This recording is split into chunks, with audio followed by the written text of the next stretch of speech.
नमस्कार मैत्रिणींनो, मी सुप्रिया अकॅडमी सातारामध्ये आपले सहर्ष स्वागत करत आहे। मी तुम्हाला माझे महाई सेवा केंद्र असून मी तुम्हाला आता एक उद्यम कार्ड आपल्या लघु उद्योगासाठी व्यवसायासाठी लोन घ्यायचं असेल तर हे उद्यम कार्ड अतिशय महत्त्वाचे आहे। तरी तुम्हाला उद्यम कार्ड संदर्भात माहिती सांगणार आहे, तरी तुम्ही ही नक्की बघा, व्यवस्थित बघा। उद्यम कार्डची मी तुम्हाला हे जे लिंक आहे उद्यम रजिस्ट्रेशन .government.in याच्यावरती क्लिक केल्यानंतर बघा हे असं येतं, सूक्ष्म लघु और मध्यम उद्यम मंत्रालय, ministry of micro small and medium enterprises. उद्यम रजिस्ट्रेशन हे जे ओपन झाल्याच्या नंतर बघा तुम्हाला इथे आधार कार्ड टाकायचे आहे, आधार नंबर टाकायचा आहे। इथे तुम्हाला आधार नंबर टाकल्याच्या नंतर इथे तुमचं पूर्ण व्यवस्थित नाव लिहायचं आहे। नाव लिहा तिथं तुम्ही। त्याच्यानंतर नाव लिहिल्यानंतर बघा खाली जसं आहे तसंच पुढं जायचं आहे, प्रोसेस करायची आहे।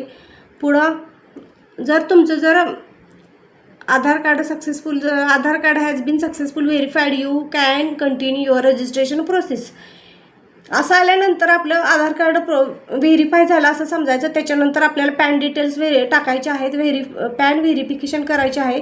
तर बघा आता टाईप ऑफ ऑर्गनायझेशन, तर इथं आपल्याला इथं क्लिक केल्याच्या नंतर आपला व्यवसाय कसा आहे, प्रॉपरायटरी आहे का, म्हणजे आपण स्वतःचा आहे का, आपल्या मालकीचा का, पार्टनरशिपमध्ये आहे, कोऑपरेटिव्ह आहे का।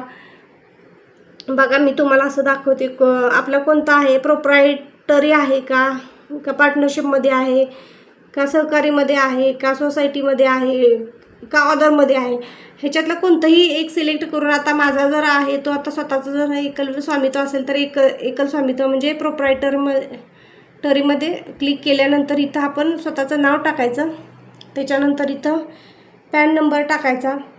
पॅन नंबर टाकल्याच्यानंतर इथं बर्थ डेट टाकून पुढं कंटिन्यू असं पुढं येतं बघा, पॅन व्हॅलिडेट। परंतु माझं ऑलरेडी उद्यम कार्ड असल्यामुळं your registration has been already done through this PAN असं येत आहे। त्याच्यामुळे ज्यांचं पहिलं जर उद्यम रजिस्ट्रेशन असेल तर पुन्हा तसं येत नाही, पुन्हा काढता येत नाही, एकदाच काढता येतं। त्याच्यामुळं डबल जर आपण करायला गेलो उद्यम रजिस्ट्रेशन तर होत नाही, एकदा रजिस्ट्रेशन झाल्यानंतर ऑलरेडी डन असं म्हणता येते।